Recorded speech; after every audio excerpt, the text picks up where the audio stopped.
नमस्कार friends, again your takes मित्र में आप सबका स्वागत है।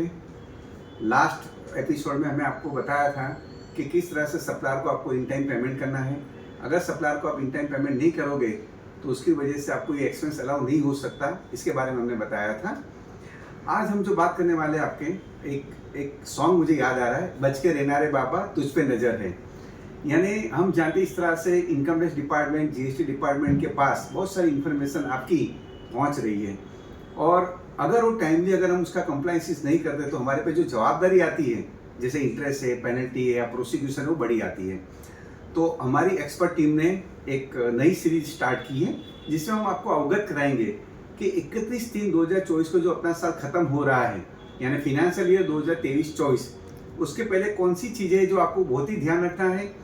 अगर आपने वो कंप्लायंसेस नहीं किए तो आप पे बड़ी जवाबदारी आ सकती है।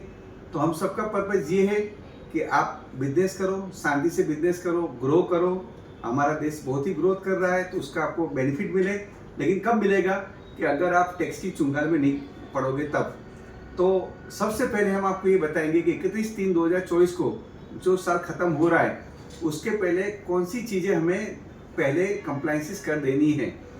वो सीरीज में सबसे पहले हमारे ऑफिस में ही 43rd रैंकर CA शाहीन खोजा आपको बताएगी कि आप जब खर्च का भुगतान करते हो तो उसमें आपको टैक्स काटना पड़ता है, जिसको हम कहते हैं TDS, tax deducted at source. तो ड्यूरिंग द होल ईयर हम बहुत सारे खर्चे करते हैं। हम ऐसा सोचते हैं कि हमने खर्चे सही किए हैं, लेकिन सही खर्च करना खाली जरूरी नहीं, उसके साथ हमें उस पर TDS भी काटना है। तो वो हमें समझाएगी कि आपकी TDS की जवाबदारी कब आती है, कितना TDS आपको काटना है, TDS काटने के बाद आपको चालान कैसे भरना है, उसका टाइमली रिटर्न कैसे भरना है आपको, जिससे सामने वालों को उसकी क्रेडिट मिल सके। तो ये जो सीरीज पार्ट 1 है उसमें CA शाहीन खोजा आपको समझाएगी कि आपको TDS में क्या क्या ध्यान रखना है। बहुत ही सिंपल लैंग्वेज में आपको बताया जाएगा। तो अब हम जानेंगे टीडीएस के प्रोविजंस के बारे में। जैसे कि सर ने बताया, टीडीएस का मतलब होता है टैक्स डिडक्टेड एट सोर्स। जब असेसी कोई भी एक्सपेंस या परचेस करता है तो उसके ऊपर इनकम टैक्स एक्ट के हिसाब से टीडीएस डिडक्ट करने की जिम्मेदारी आती है।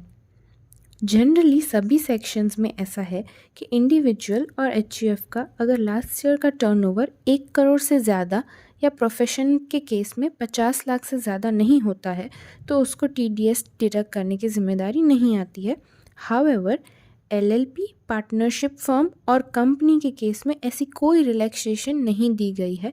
मतलब उनका टर्नओवर अगर ज़ीरो भी हो तो भी उनके ऊपर लायबिलिटी आ सकती है। टीडीएस का जनरल यही मतलब होता है कि आप सप्लायर या सर्विस प्रोवाइडर के बिहाफ पे उसका इनकम टैक्स गवर्नमेंट को पे कर रहे हैं।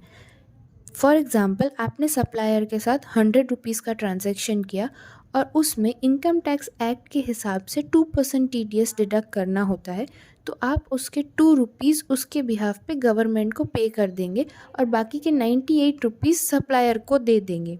ये जो 2 रुपीज़ आपने उसके डिडक्ट किए वो उसको उसके फॉर्म 26 AS में दिखेंगे, जो इनकम टैक्स के पोर्टल पे शो होता है। अगर हम TDS नहीं कट करते या फिर कट करके गवर्नमेंट को टाइम पर पे नहीं करते तो उस पे इंटरेस्ट, लेट फीस, पेनल्टी और प्रोसिक्यूशन जैसे कॉन्सिक्वेंसेस भी आ सकते हैं। अगर आपको इनकम टैक्स एक्ट के हिसाब से TDS डिडक्ट करना चाहिए था और आपने नहीं किया है तो आपको 1% पर मंथ के हिसाब से इंटरेस्ट चार्ज होता है, तब तक जब तक आप TDS डिडक्ट नहीं कर लेते। और आपने TDS डिडक्ट किया पर गवर्नमेंट को पे नहीं किया तो उसका इंटरेस्ट थोड़ा हाई होता है, जो कि है 1.5% पर मंथ। और ये इंटरेस्ट तब तक लगता है जब तक आप गवर्नमेंट को TDS की अमाउंट पे नहीं कर देते। और TDS के जो क्वार्टरली रिटर्न्स है वो अगर आप लेट फाइल करते हो तो 234E के हिसाब से लेट फीस लगती है, जो कि है 200 पर डे। मतलब ड्यू डेट से जितना लेट हुआ उसमें 200 पर डे लगता है। हाउएवर इस पे एक कैप रखी गई है जो मैक्सिमम अमाउंट है। मैक्सिमम अमाउंट TDS की अमाउंट जितनी ही होती है। जो भी TDS आपने डिडक्ट किया है सप्लायर या सर्विस प्रोवाइडर का, वो आपको 7th ऑफ नेक्स्ट मंथ, मतलब अगले महीने की 7 तारीख तक गवर्नमेंट को डिपॉजिट करा देना है थ्रू अ चलन। और टीडीएस के जो रिटर्न्स होते हैं वो क्वार्टरली फाइल होते हैं। तो फर्स्ट क्वार्टर की ड्यू डेट है 31 जुलाई, सेकंड क्वार्टर की ड्यू डेट है 31 अक्टूबर, थर्ड क्वार्टर की ड्यू डेट है 31 जनवरी और फोर्थ क्वार्टर की ड्यू डेट है 31 मई। अगर सप्लायर या सर्विस प्रोवाइडर अपना पैन आपको नहीं देता है तो आपको उसका टीडीएस हायर रेट से डिडक्ट करना पड़ सकता है। रिसेंट अमेंडमेंट के हिसाब से अगर सप्लायर या सर्विस प्रोवाइडर का पैन इनऑपरेटिव है, मतलब उसका पैन और आधार लिंक्ड नहीं है, तो भी आपको उसका टीडीएस हायर रेट से डिडक्ट करना है।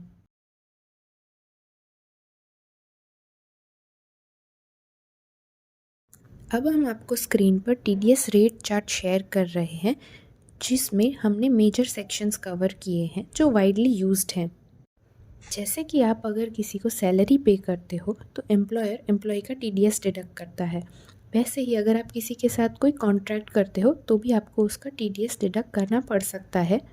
सिमिलरली अगर आप किसी को रेंट पे कर रहे हो, लैंड के लिए, बिल्डिंग के लिए, प्लांट के लिए, फर्नीचर, मशीनरी के लिए, तो भी आपको टीडीएस डिडक्ट करना पड़ सकता है।